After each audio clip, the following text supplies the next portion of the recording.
In the spirit of today's video, I'm going to be burning this candle, which is called Gothic Cathedral by Werther & Gray from Etsy, and it smells incredible. Seriously, it's awesome. Alrighty, let's do this.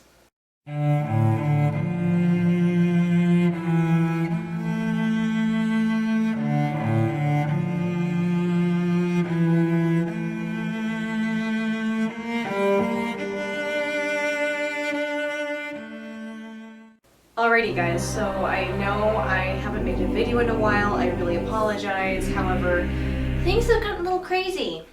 Just a little. See, here's the deal. Costco did not want to keep me after the seasonal period, which kind of sucks. You know, I'm going to be honest with you, that job was stressing me out. Like, the hours were bouncing me around every which way, and it was bad. And I was losing sleep and freaking out all the time, really stressed out. However, after I lost my job with Costco, I started working for Arvado Bertelsmann, which is pretty sweet. And while I am employed by them, I am technically a representative of Ally Bank. So it's another call center job. Hours are far more steady, have a lot more perks, and I'm kind of happy that things turned out the way they did. Freaking yay. And so, I am going to be filming a video review of The Hunchback of Notre Dame by Victor Hugo. And the reason why I'm using this in particular is because this is one of my favorite Gothic novels, and I want to dive back into my Gothic book reviews since I haven't done them in a while. And I know you guys love them a lot, so here we go. Here is the intense story of The Hunchback of Notre Dame. I'm sure most of you are pretty familiar with the Disney adaptation of The Hunchback of Notre Dame, and you're thinking, how could this possibly have been a Gothic novel? And why the hell did Disney adapt a Gothic novel in the first place?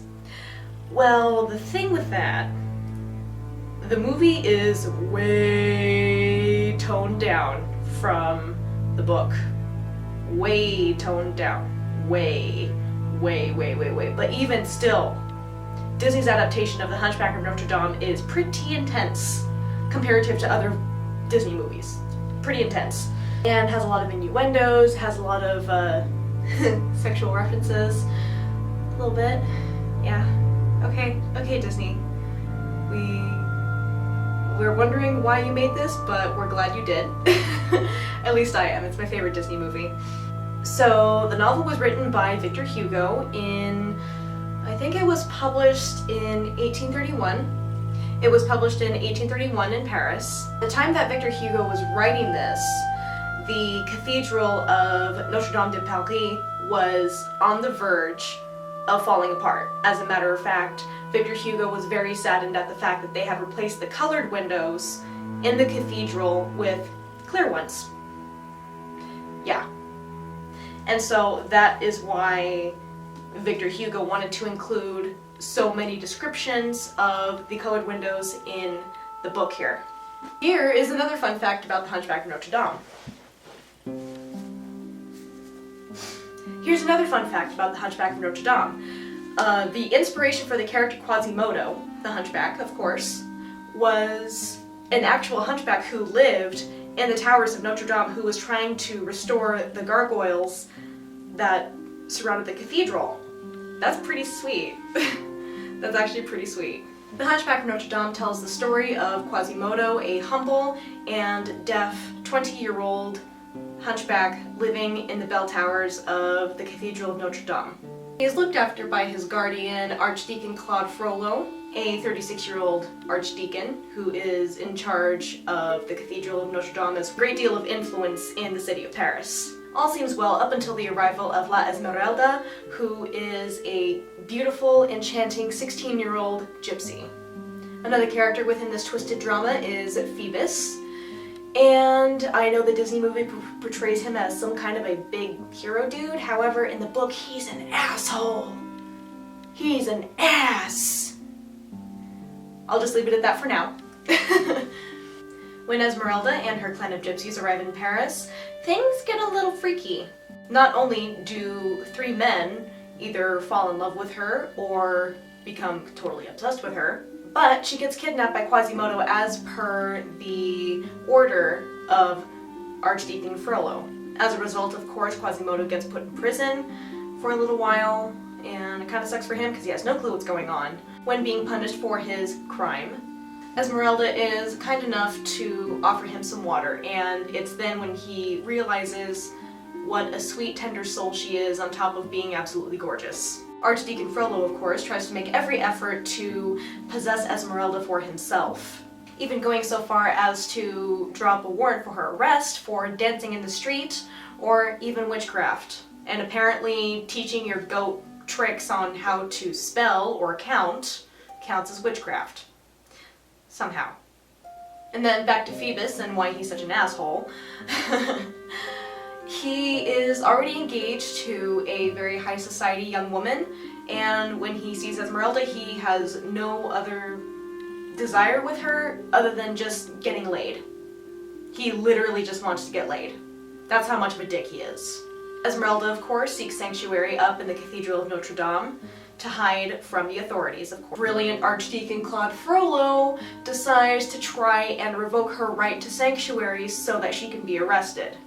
Once she is arrested, she is tortured into confessing to the crime of witchcraft and for dancing in the streets, which sucks, and then her execution is set.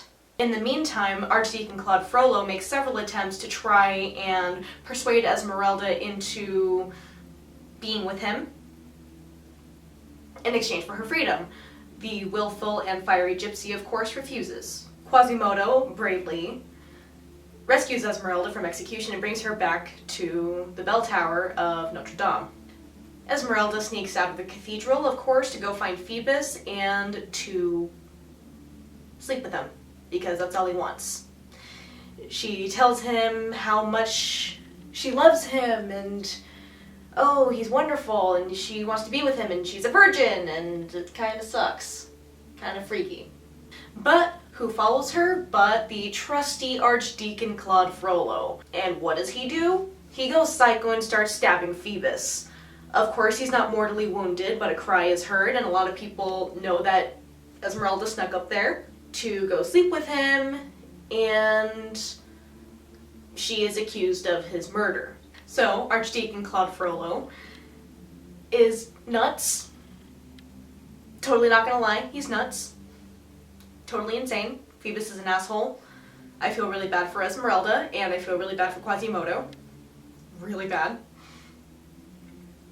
Now, this is all that I'm going to reveal about the novel at this point, because I feel like if I reveal anything further, it's going to spoil it, and I really don't want to spoil it for you guys. I want you guys to discover the rest of the novel for yourself, because it's intense. It is such a wonderful book.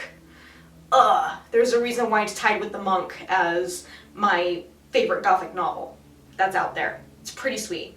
What I really appreciated about the Hunchback of Notre Dame is that it brings a lot of echoes and allusions and things that remind you of The Monk by Matthew Gregory Lewis. If you want to see my review of that book, you can certainly look for it on my channel. However, there are similarities between The Monk and the Hunchback of Notre Dame. You have this lustful religious figure who will stop at nothing to get what he wants, and both even have a little bit of touches of witchcraft.